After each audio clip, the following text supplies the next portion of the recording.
성과급 문제로 갈등을 빚던 삼성전자 노사가 간밤에 극적 합의에 성공했습니다. 네, 오늘로 예정됐던 총파업은 미뤄졌지만 아직 불씨가 남았다는 평가도 있습니다. 김대우 글로벌 이코노미 연구소장, 기업분석연구소 리더스 인덱스 박주근 대표와 함께 분석해 보겠습니다. 어서 오십시오. 네, 안녕하세요. 네, 오늘부터 파업할 뻔했는데 어쨌든 최악의 상황은 면한 거죠? 그렇습니다. 100조가 날아갈 수도 있다는 그런 공포까지 나왔지 않습니까? 세계 최대 메모리 기업, 또 아시아에서 사실상 모든 업종을 통틀어서 가장 큰 기업이기도 합니다. 여기서의 파업을 일단 막았다. 정말 다행스러운 그런 일입니다. 특히 어제 밤늦게까지도 결렬이 돼서 이제 이런 식으로 가면 끝내 파업 가는 게 아닌가 이랬는데 그 파업 발의 시점을 1시간 반 앞두고 정확하게는 밤 10시 44분 양측이 사측과 노조가 사인을 했습니다. 그래서 이제 큰 시름은 났는데요. 그런데 문제는 이게 지금 싸우지 않아서 너무 감사하고 다행인 거는 맞는데 원래 싸우려고 했던 그 내용의 본질이 무엇인지, 그리고 싸우지 않고 합의함으로써 그것이 좋은 건지 나쁜 것인지 여기에 대한 우리 사회적 분석이 너무 약해요. 그냥 싸우지 않았으니까 됐다. 옆에 선생님이 학생들 둘이가 치고받고 싸웠는데 이제 싸우지 않기로 했어요. 됐어, 집에 가. 표창장 주는 지금 이런 형국이거든요. 자, 지금 보세요. 두 가지 문제만 짚을게요. 여러 가지 문제가 있죠. 우선 주주들이 지금 고발한다고 난리가 났습니다. 사실 어떻게 보면 저 성과급 문제는 주주들의 몫일 수도 있거든요. 그 문제에 대해서 명쾌한 이제 그 해명이 없다. 그리고 그 영업 이익의 일정 부분이 날아가면 회사의 앞으로 중장기적인 이익이 줄어듭니다. 영업이익과 순이익은 줄어듭니다. 이 대목을 어떻게 할 것인가. 그다음에 그것보다 더 큰 문제는요. 이제 한번 두고 보세요. 너도 나도 기업마다 우리도 성과급 달라. 아마 전국 한반도가 성과급 대란이 일어날 그 기폭제를 마련했다. 그런 면에서 파업을 안 한 것은 정말 감사하고 다행이지만 지금부터라도 우리 사회 전체가 정신 바짝 차려서 이 성과급 파문이 한국 경제를 뒤흔들지 않도록 원인 처방 또 대응 처방 여기에 전 국민적으로 나서야 되는 그런 상황이라고 봅니다. 네, 여전히 사회적 의미는 남아 있어서 이 부분에 대해서 저희가 찬찬히 이제 좀 짚어보도록 하겠는데, 일단은 극적인 합의가 이루어진 만큼 주식시장도 굉장히 반색을 했죠. 네, 뭐 예상했던 결과입니다. 근데 잘 보면 삼성전자 노조가 이 파업 찬반기를 한 게 3월 18일이거든요. 3월 18일부터 5월 한 15일까지 쭉 보면 SK하이닉스가 72.3% 증가했습니다. 그러니까 삼성전자를 얼마를 증가했냐면 29.7%입니다. 미국의 마이크론이 56.9% 증가했거든요. 그러니까 당연히 이제 눌러졌던 게 TO를 끄는 뭐 예상을 했는데 사실 이 한 석 달 동안 삼성전자의 주가가 눌려 있다는 것에 대해서는 사실 주주로서는 굉장히 아쉬운 부분 대목은 많습니다. 뭐 앞으로도 아마 더 많이 튀어오를 것은 삼성전자일 것은 분명한 것 같고요. 주식은 아마 주가는 더 오를 가능성이 있는 것 같습니다. 절차적으로 노조의 투표 절차를 거쳐야 하니까 지금 우리가 잠정 합의안이라고 부르긴 하는데 그 내용을 좀 보면서 설명을 해주시죠. 결국은 성과급 많이 달라, 상한 폐지해달라, 적잖은 부문에도 성과급을 달라, 이런 부분이었잖아요. 어떻게 정리가 됐는지 한번 해주시죠. 쟁점을 크게 네 가지로 그동안 6개월간 계속해서 논쟁을 벌여왔습니다. 간략하게 하나씩 쫓아보면요. 우선 일단 성과급을 달라 그러면서 영업이익의 15%를 제시했습니다. 그런데 영업이익이란 말 자체는 이재명 대통령도 그 말이 안 되는 얘기다. 청와대에서 국무회의서까지 나왔죠. 왜냐하면 영업이익은 세금을 떼지 않은 거니까 국가 세금을 가지고 나눠 먹는다는 거 이것은 말이 안 된다. 그래서 말은 영업이익이라는 표현을 쓰지 않고 새로운 성과 지표를 만든다 했는데 어쨌든 그 노조가 요구한 것은 15%고 회사 측이 얘기한 건 10%인데 그 중간선 얼음에서 지금 합의가 된 것 같습니다. 이 없다고 봐야 되겠고요. 자, 두 번째, 자, 성과급의 한도, 실링을 묶어놓은 게 있었거든요. 연봉의 50% 이상은 절대 못 준다라는 대목. 이 대목도 사실상 이제 다 무너져 내렸습니다. 그러니까 물론 기간을 뭐 10년 정도를 유예를 뒀지만 일단 무너졌다. 그다음에 이제 제도화 시키는 문제, 이것도 사실상 제도화란 말은 쓰지 않았습니다. 예. 근데 당초 삼성은 3년만 하고 그다음에 다시 논의해보자 이랬는데 특별성과급이라는 이름으로 10년을 주기로 했으니까 예. 사실 지금 삼성전자 근무하는 사람 중에 10년 후에까지도 근무할 사람이 과연 몇 명이나 될까? 한치 앞을 모르는 그런 상황이라고 볼 때 사실상 제도하다. 그다음에 이제 또 하나 그 성과가 없는 적자 분야에 돈을 주느냐 안 주느냐. 예. 이 대목도 결국은 주기로 하지 않았습니까? 7대3이 4대6. 그래서 전체적으로 많이 조정을 했습니다. 노조도 양보를 하고 회사도 명분간 실리. 그러나 기본적으로 문제가 됐던 사안은 성과급 새로 달라, 그다음에 한도 없애고, 그리고 적자 기업에도 돈 준다라는 제도화 문제가 예. 거의 노조 뜻대로 관철이 됐다. 저는 이렇게 봅니다. 예. 자, 그렇다면은 임직원들이 얼마나 받게 되는지 이 부분이 좀 궁금한데, 영업이익을 애초에 이제 현금으로 배분하는 부분에서 좀 이제 조정이 되면서 특별 성과급이라는 게 생기고 자사주로 좀 받게 된다고요? 네, 그렇습니다. 그러니까 기존의 OPI 원래 성과급 놔두고요. 예. 그건 놔두고 새로 사업성과 10.5%를 나눠주기로 한 거는 이제 합의를 본 것 예. 같고, 또 중요한 거는 저는 자사주로 나눠주는 건데 중요한 이점표로 보입니다. 예. 그러니까 자사주를 나눠주는데도 이걸 세 등분을 합니다. 자사주를 아. 주는데 받자마자 3분의 1은 즉시 매도 가능합니다. 네. 그리고 3분의 1은 1년간 매각 제한되고 3분의 예. 1은 2년간 매각이 제한됩니다. 이 부분도 좀 달라진 점이고, 이렇게 되면 대충 예상을 해보면 원래 이제 삼성전자 영업이익을 한 300조 정도로 대부분 추산을 하니까 예. 그 기준으로 했을 때 현재 메모리 사업본부는 한 6억 원 정도를 가져가게 되는 것이고요. 예. 그리고 이제 비메모리 부분은 한 1억 6천 정도를 가져가게 되는 예. 것이고, 그러니까 DX 부분은 이제 600만 원 정도의 자사주로 가져가게 되는 예. 이렇게 됩니다. 근데 이게 이제 이렇게 따지면 올해 총 자사주를 한 31조 정도를 네. 자사주를 매입을 해야 되거든요. 예. 요 시점에 되면 투자하시는 분들은 자사주 매입 효과가 굉장히 클 것이다. 아. 이 부분도 좀 간과할 수 없는 부분이라서 예. 어쨌든 현금으로 주는 것보다는 자사주로 주게 된 것은 저는 그나마 예. 좋은 봉합이었다 이렇게 생각합니다. 예. 네, 이 억소리 나는 성과급 때문에 일부 사람들은 지금 상대적 박탈감을 느낀다 이런 얘기도 나오는데, 어쨌든 삼성 안에서 6억 받는 사람도 있고 1억 6천만 원 받는 사람도 있고 600만 원 받는 사람도 있는 거잖아요. 그 안에서의 뭐 노노 갈등도 예상되는 상황이죠. 그렇습니다. 이제 이번 투표에서도 이번 합의안에 대해서 과연 노조가 인준을 하느냐는 대목에서도 그 적게 받는 사람들 입장에서는 찬성하기가 쉽지 않을 거 아닙니까? 물론 현재 삼성전자의 초기업 노조의 결성 형태를 보면 반도체 부분이 훨씬 숫자가 많고 압도적이기 때문에 반도체 부분이 지금 소득이 대부분 그쪽으로 성과급이 몰리거든요. 예. 그래서 반대할 가능성은 뭐 희박해 보입니다. 그러나 이제 그 과정에서 특히 DX 부분, 예. 그러니까 DX 부분의 이제 그 어떤 박탈감, 네. 회사를 떠나 있으면 잊어먹을 수도 있지만 맨날 출근하는데 아니 저쪽 방에서는 6억 받는데 우리는 600만 원 받아? 이거 뭐야? 이제 이렇게 될 거 아닙니까? 물론 성과가 있고 없고의 차이가 있으니까 할 말은 없을 겁니다. 그러나 네.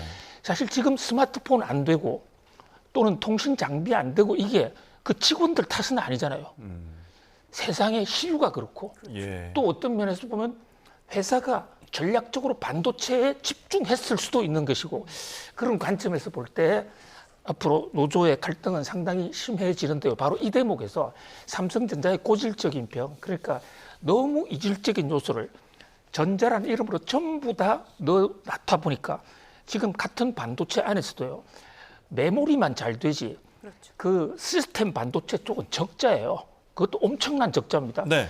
그러다 보니까 이 회사가 효율적으로 발전하기가 어렵다 이런데, 이번 기회에 분사 문제도 경영 효율 차원이나 직원들 간의 융화, 단합 차원에서도 좀 적극적으로 검토해 볼 필요가 있다 이렇게 보여집니다. 네, 세부적으로 신경 쓸 점들이 굉장히 많습니다. 자, 이것은 이제 회사 내부에 대한 이야기를 저희가 조금 해봤는데요. 주주단체 이야기도 좀 있습니다. 이 주주단체들이 삼성전자 노사의 장점 합의안에 대해서 위법하다. 그래서 법적 대응까지 예고하고 나섰는데요. 잠시 듣고 오시죠. 해저 영업이익의 12% 적산 할당하는 어떠한 노사 합의도 위장된 위법 배당의 본질을 벗어날 수 없으며 주주총회 결의 절차를 거치지 않은 이상 법률상 무효입니다. 주주운동본부와 삼성전자 주주일동은 5월 21일을 전국 단위 주주 결집에 즉시 돌입하며 위법 결의, 위법 협약, 위법 파업이 현실화한 즉시 본 성명의 4대 사법 절차를 동시 전면적으로 개시할 것을 선언합니다. 그러니까 삼성전자가 이렇게 반도체에 투자를 하고 성장할 수 있었던 것, 영업이익을 이렇게 낼 수 있었던 것은 주주들의 투자가 있기 때문이 아닌가. 그래서 주주단체들이 그것을 그렇게 나누는 것에 대해서 좀 법적 행동까지 할 수 있다라는 부분이거든요. 실제로 이어질 가능성이 있을까요? 지금 상법이 개정되지 않았습니까? 예. 그러니까 주주의 권익을 침해하는 것은 소송 가능하기 때문에 일부는 이제 가능하다 보는데 우리가 사실은 기업이라는 것은 어떻게 보면 이해관계자들이 굉장히 많습니다. 네. 우선 뭐 주주들이 있죠. 그리고 국가도 있고요. 우리가 노조도 있고 직원도 있고 뭐 사회도 있는데 우리가 지금 삼성전자가 영업이익을 어마어마하게 냈기 때문에 이런 논쟁이 빠지지 않습니까? 네. 반대로 한번 생각해 보면 좀 문제가 심플하게 보일 것 같습니다. 만약 기업이 부도가 났다 생각해 보시면 기업에게는 채권자들이 1순위입니다. 예. 돈을 빌려준 곳이 1순위 돈을 가져갑니다.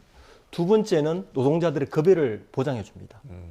세 번째가 국가가 가져갑니다. 예. 주주는 마지막입니다. 부도로 가면 우리 주식이 휴지가 되지 않습니까? 예. 이런 순위로 이제 주주들은 마지막에 가져가게 네. 되는데 반대로 이익이 나면 그러면 마찬가지로 생각해 보면 이익이 났을 때 채권자가 돈을 빌려주면 내가 5%로 돈을 빌려줬는데 늘 영업이익이 10배가 났으니까 50% 이자를 달라고 할 수가 없는 구조죠. 네. 예.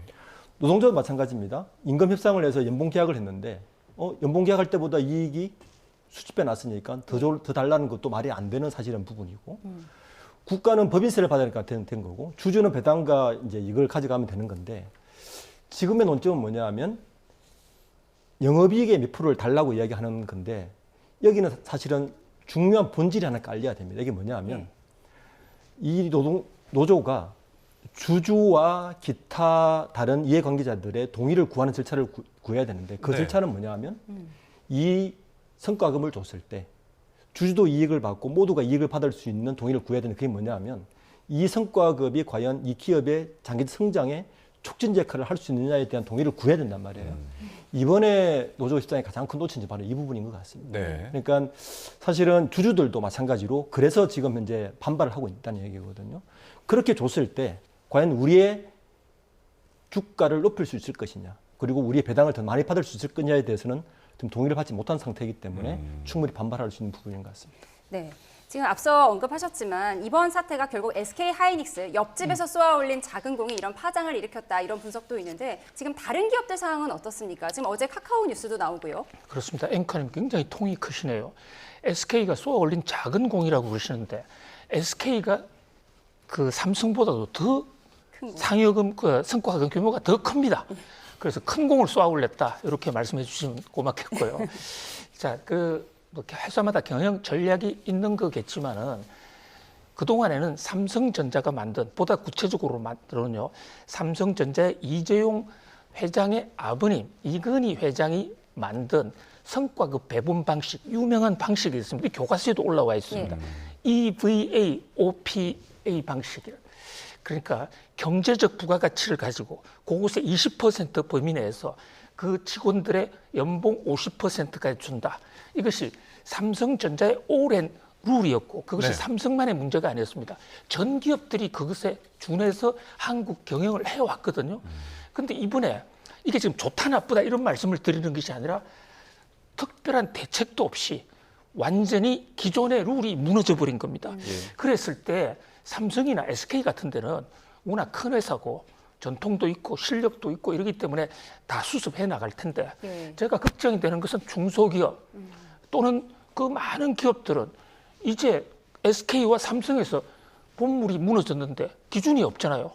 그러면 이익이 조금 나면 이거 내 거다 너 거다 하면서 전국적으로 싸울 가능성이 있기 때문에 그것을 해외에서는 상법에서 이사회, 주주총회 이런 여러 가지 절차가 되어 있고 전 세계 어디에도요 영업이익의 몇 %는 근로자 몫이다라는 룰은 없어요. 그런 이제 각도에서 빨리 우리가 서둘러 네. 대책을 좀 마련해야 되겠다. 이런 사회적 합의 또 연구도 좀 하고 그래서 우리가 이 본물이 부정적으로 확산되지 않도록 하는데 좀 노력을 해야 되겠다 이런 생각을 해봅니다. 알겠습니다. 자, 그리고 또 다른 기업과의 화두에 대해서 좀 이야기를 해보겠습니다. 스타벅스 코리아 이야기인데 이 마케팅 때문에 굉장히 논란입니다. 탱크데이 논란이 지금 오너 리스크로까지 좀 비화하고 아까도 속보를 전해드렸지만 수사까지 이어지고 있습니다. 네. 이거는 오너 리스크로 봐야 되는 거죠. 예. 사실은 정용진 회장의 멸공 이슈가 이전부터 없었다면 사실은 이 스타벅스의 이슈는 그걸로 끝날 수도 있었던 이야기인데 네. 사실은 누구나 그 부분을 알고 있기 때문에 네. 어떻게 보면 스타벅스 대표이사를 급하게 경질한 것도 본인의 멸공 이슈를 듣기 위한 것이 아니냐는 의심까지 받게 되거든요. 그러니까 과거의 본인의 잘못은 덮어버리고 현재의 잘못을 대표이사에게 덤탱이 씌워서 버리는 것 자체가 사실은 소비자들에게 강한 불신 그리고 본인의 반성에 대한 진정성까지 모두 잃어버린 꼴입니다. 예. 저는 이 사태는 쉽게 누그러질 것 같지는 않습니다. 본인이 어떤 식으로든 책임을 질 수 있는 사과뿐만 아니라 예. 본인이 책임질 수 있는 어떠한 그 액션을 취해야 아마 해결될 것 같고 미국 스타벅스 본사에서도 아마 그냥 쉽게 넘길 것 같지는 않습니다. 예. 예. 미국 스타벅스 본사에서 쉽게 넘길 것 같지 않다라고 하셨는데 어떤 액션이 있을 수 있죠? 예, 우선 콜옵션 계약을 맺으면서 주식을 넘겼습니다. 무슨 말씀이냐면 스타벅스는 원래 미국 회사입니다. 미국의 시애틀에서 출발한 회사고 지금 하워드라는 그 유대인이 CEO로 오너로 있는 회사인데요. 이 회사 원칙은 회사를 직영하는 겁니다. 전 세계 직영이 원칙인데 SK 그 신세계의 정용진 회장이 이것을 여러 가지 방법을 통해서 사실 어떤 면에서는 구애를 해서 돈을 주고 샀어요. 그러니까 이 지분의 상당 부분을 샀는데 그 스타벅스 본사 입장에서는 돈이 들어오니까 일단 팔기는 파는데 자기들의 전체 우리가 통일성 있게 전 세계를 상대로 영업하는 데서 조금이라도 어긋나면 이것은 우리 회사 이 글로벌 전략에 어긋날 수 있으니까 무슨 문제가 생겨서 회사의 레퓨테이션이 떨어져서 살 때는 싼 값으로 다시 산다. 한마디로 뺏어 온다는 겁니다. 그래서 이번 사안이 국민적으로 좀 더 확대가 되면 충분히 콜옵션을 행사할 수 있는 그 요건이 발동한다. 그렇게 되면 그냥 뺏기는 겁니다. 그런 면에서 이 이슈가 그 회사의 존폐 문제로까지 이어지고 있다. 이렇게 볼 수 있습니다. 네. 지금 뭐 SNS 상에서나 온라인 상에서도 불매운동 계속되고 있고요. 네. 이런 식이면 스타벅스 코리아의 어떤 영업이익에도 문제가 생길 수 있고 지금 당장 신세계그룹이 계획한 투자 부분들도 좀 문제가 생길 수 있을까요?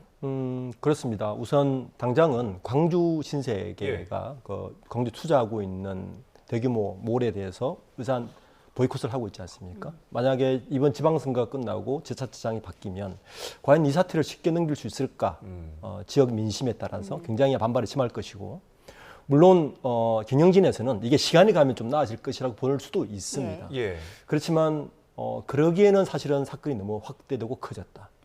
최근에 아마 요즘 뭐 스타벅스를 들릴까 하고도 발길을 돌리는 분들이 되게 많을 겁니다. 네. 거기 앉아 있는 것 자체가 굉장히 조금 미안할 정도의 민심이 좀 흐르고 있기 때문에 이 사태를 단순히 시간이 지나서 해결할 것으로 보기에는 조금 사태가 너무 커지지 않았나. 이건 저는 정용진 회장이 과거부터 있었던 문제에 대한 발단으로 시작한 걸로 사실 봐야 되는 문제이기 때문에 본인의 좀 다른 처방으로 이 부분을 해결해야 될 필요성이 있지 않는 생각이 분명히 듭니다. 네. 앞서 전해드린 대로 시민단체가 스타벅스 코리아의 이 탱크데이 프로모션과 관련해서 5.18 민주화운동 유족들의 명예를 훼손했다 이렇게 고발한 사건이 있는 겁니다. 지금 서울청에서 수사를 하게 될 텐데 이 이벤트의 의사결정 구조 과정에서 정용진 회장이 관여했는지 여부가 관건이 될 거잖아요. 그렇습니다. 그렇다면 정용진 회장이 운영하고 있는 이마트와 신세계의 영업 구조, 지분 구조를 간략하게나마 좀 들여다볼 필요가 있는데요. 원래 이 신세계라는 회사, 이마트는 뒤늦게 생겼습니다만 지금은 이마트가 신세계보다 조금 더 큽니다. 네. 어쨌든 신세계 이마트는 사실상 같은 기업이고요. 우리나라 이 삼성그룹을 창업한 이병철 회장님, 그 이병철 회장님의 막내딸의 아들이 정용진 회장님이십니다. 예. 그러니까 외손자죠. 또 지금 이재용 회장과는요, 나이도 같고 초등학교도 같이 다니고 대학도 같이 다니고 아주 뭐 어떻게 보면 단짝이기도 하고 경쟁자이기도 했어요. 예. 자, 그런데 뭐 같은 집안에서도 좀 많이 다르다라는 얘기가 나올 정도로 경영 스타일이 많이 달랐는데, 특히 정용진 회장은 별명이 마이너스의 손입니다. 네, 마이더스의 손이 아니고 마이너스. 저는 뭐 탱크데이 이런 거를 떠나서 그 이전에 예. 지금 박주건 대표님 잘 지적해준 대로 정용진 회장의 오나 리스크는 수십 년 전부터 우리 학자들이 볼 때도 너무너무 위태했습니다. 손 대는 것마다 기업이 마이너스가 되는 거예요. 그것도 쉽지 않거든요. 예. 소주부터 시작해가지고 한 100개 사업을 했다면 한 80개, 90개가 적자고 사람 썼다가 버리고. 자, 그런데 한 예를 한번 들어볼게요. 우리 고속도로, 경부 고속도로 가다 보면 버스 전용線있지 않습니까? 네. 아침마다 거기 달리고 싶은 유혹을 많이 드는데 법을 지켜야 되기 때문에 안 가잖아요. 그런데 정용진 회장이 옛날에 판교에 살면서 신세계 출퇴근할 때 예. 거기를 맨날 버스 전용선으로 다녔습니다. 위법이잖아요. 근데 어떻게 다니느냐? 꼼수 위법인 거죠. 벤츠 40인승 버스를 한 대 사다가 예. 혼자서 몰고 다닌 거죠.